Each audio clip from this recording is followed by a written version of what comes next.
Greetings, I'm Tommy the Keyblade Master, and this is my channel. Today I'm going to be looking at a RPG called Tales of Xillia. Now, this generation has not been kind to Japanese RPGs, especially on consoles. The big mainstay of that generic Final Fantasy just kind of blew. The only one worth playing in that series is 13-2, and just barely. The rest of them are pretty much crap in my opinion. Tails, though, has kind of kept up and been okay. Vesperia has been excellent. Graces fell down just a little bit, but wasn't a bad game.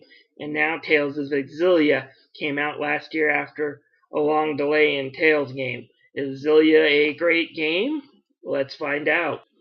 Anyway, the story of Tales of Xillia follows around two people, Jude Mathis and Mila Maxwell. You get to pick them at the beginning of the game. If you're interested in just going through the game, pick Mila. She's easier to go through. She's got better arts. If you're more interested in the story, though, pick Jude. The way Mila's story is told, it makes me wonder if she wasn't tacked on towards the end of the development cycle. Anyways, there's very little difference between the two, except for one major arc about 2/3 through. And during that arc, Jude sees the three people leave the storyline. Mila just runs around this other dimension for a little while by herself. It's boring. I should also mention Jude actually has a more of an RPG start, kind of slow, talking to people, finding out there's going to be problems coming up, while Mila drops down Mega Man style into the first dungeon. As for the main plot of the story, Jude and Mila find that the Kingdom of Rashagal is building a huge WMD called the Lance of Kresnik. Mila is out to destroy it, Mila being a human reincarnation of the Lord of Spirits. However, their first attempt fails. Mila loses the power of the four great spirits that travels with her, and is now stuck being a normal human alongside Jude.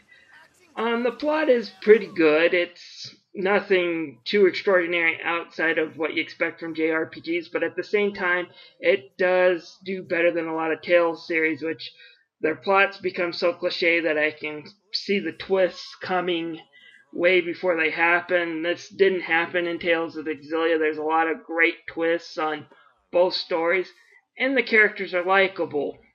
Jude's a bit soft-hearted. He's willing to throw himself into any situation regardless of the danger. Meanwhile, Mila is a lot cool-headed, even heading towards cold-hearted, and the way the two bounce off each other is great. The supporting cast, for the most part, is great, with the exception of the character Tipo, but I'll get into that later. As for this game's settings, it takes place in a world called Maxia, where humans have grown a special organ that allows them to bond with spirits and use magic. This world is a little bit medieval, and that is an important part to the plot when you hit the later parts of the game and meet a few newer characters at the end of the game, as there is a magic versus technology motif going on at the end of the game. As for other characters that will join your party, you have Alvin, who is this mercenary, and like any good mercenary, he will betray anyone at a drop of a coin. And how Mila deals with his betrayals is pretty interesting. You can see them coming. They're not hiding the fact that he's someone who's willing to play both sides against each other for a little bit of profit, and he's an interesting character. Probably one of my favorites. You also have Elise, a shy young girl who's been stuck in a closet literally her whole life, with her only friend being a annoying talking stuffed animal named Tipo. Oh, so cute! Really? What? Of course he's cute! Don't you think? The best way to describe Tipo is that he's Shippo from hell with no Inuyasha around to deck him. For shame! You're terrible with kids! I'm sorry. Although Alvin does get his fair share of licks in. I beg your pardon. I didn't quite catch that. Then there is another good character, Rowan, who comes off as just a butler, but you quickly find out that he's got a really interesting past. He is your black mage in this one, and he has some very interesting tricks and story moments. You two in the rear. Isn't your formation a little wide? If you stand so far apart, how will you help your comrades in a moment of crisis? Then there is Leia, who is Jude's best friend, overactive karate girl who's also extremely klutzy, and basically you get the whole scope of her personality and Jude's relationship with her when you first meet her. Faster! Faster! Let's burn rubber! Go! Go! Huh?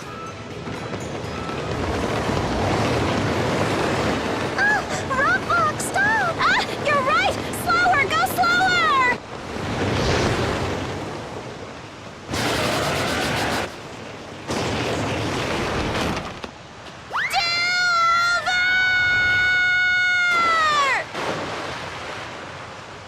That look on Jude's face explains the relationship between him and Leia perfectly. Mila's shocked because she doesn't know Leia, and have her seeing this is unusual. Meanwhile, Jude's kind of mildly annoyed to amuse because this stuff kind of happens to her all the time. All the characters hit it out of the park, even Mila, who can be a little cold sometimes. And what I really like about the Tales game, and it's true here, is they have these little skits that will play as you travel around. You just hit select when a prompt's up.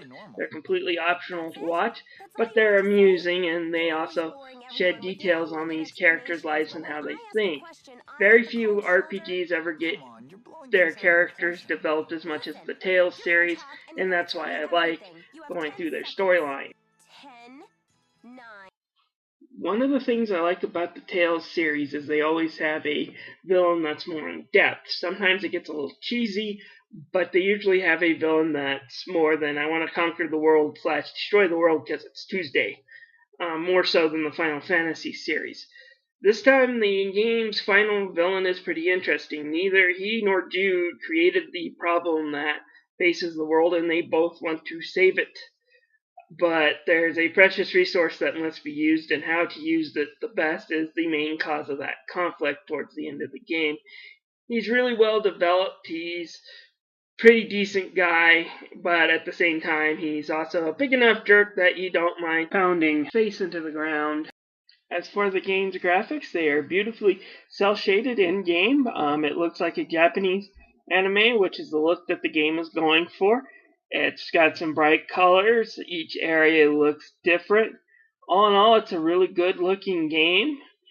And then it also has some anime cutscenes, which are also pretty well animated for a video game. All in all, I can't complain about the graphics one bit, despite the fact that this game was held over in Japan for 2 years before being released here in America. For the voice acting, you have veteran voice actor Sam Riegel playing Jude. Riegel played Donatello in the 4Kids version of Teenage Mutant Ninja Turtles. He also played Flynn in Tales of Vesperia. I see your point. Did you kill her? Mila is voiced by Minae Noji. I looked her up on Wikipedia. She's played Karai, actually, in the latest live-action Ninja Turtles movie, which isn't much of a role for those who haven't seen the movie. In the cartoon series, Karai is a big character, not so in the movies. She does a decent job here, though.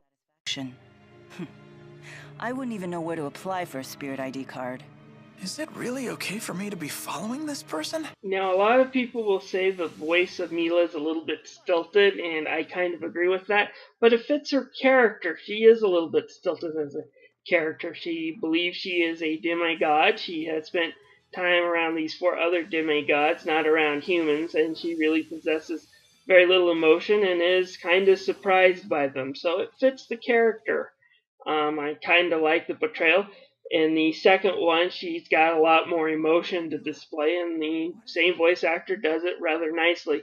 And it's also one of her first jobs as voiceover. So, again, it's not perfect, but I think Mila's pretty good in this one. As far as other voice actors, you get Travis Willingham and Michael McCanahoy, just to name a few other voice actors. For the sound-wise, I should mention that this is the first Tales game that kept the original opening video here in Japanese. Most of them have either been just orchestrated versions or have had some really bad singing attached to them.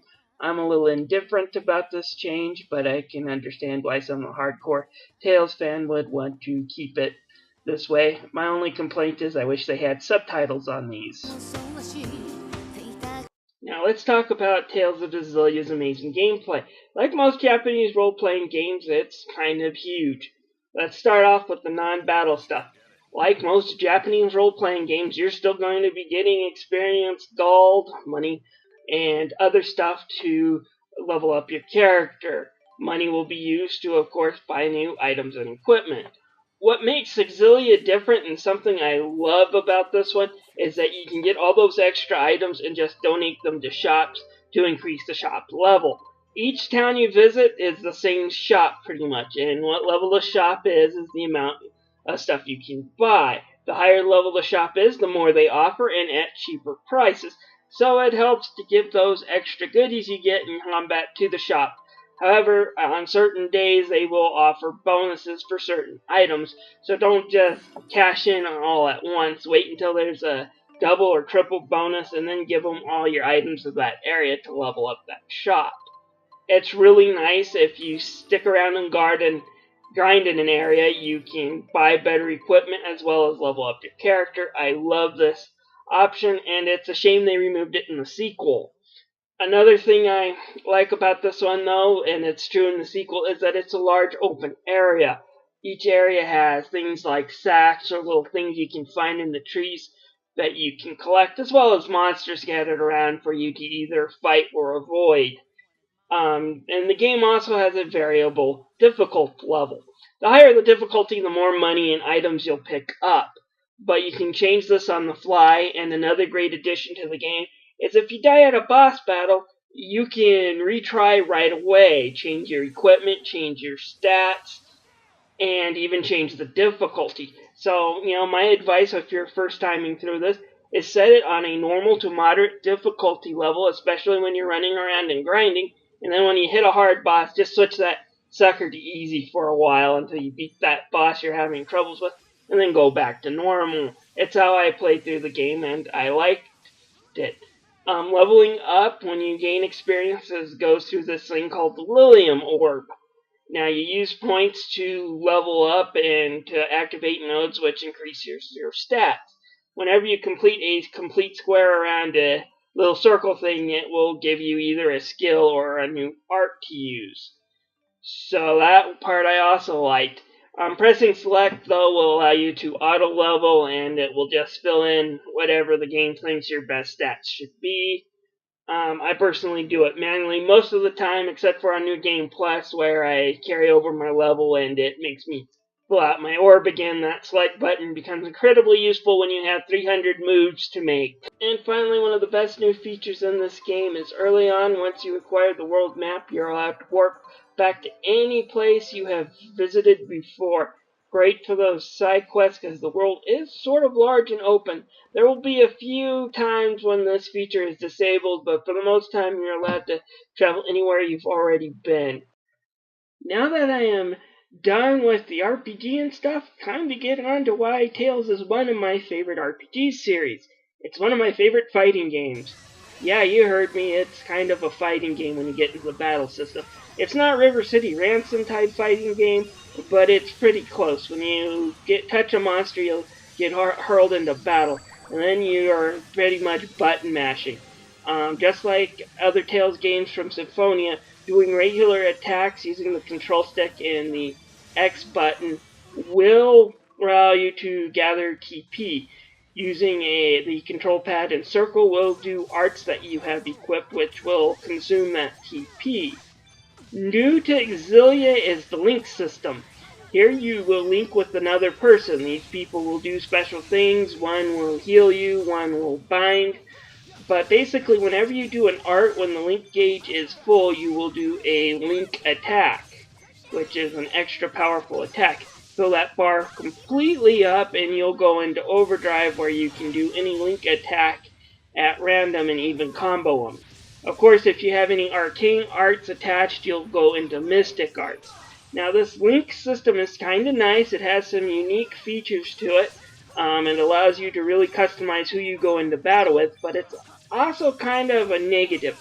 One of the things I did not like about this Tails version is that not all arts that you do will lead to a Link art. Therefore, you have to be either picky about what arts you put on your character or who you go into battle.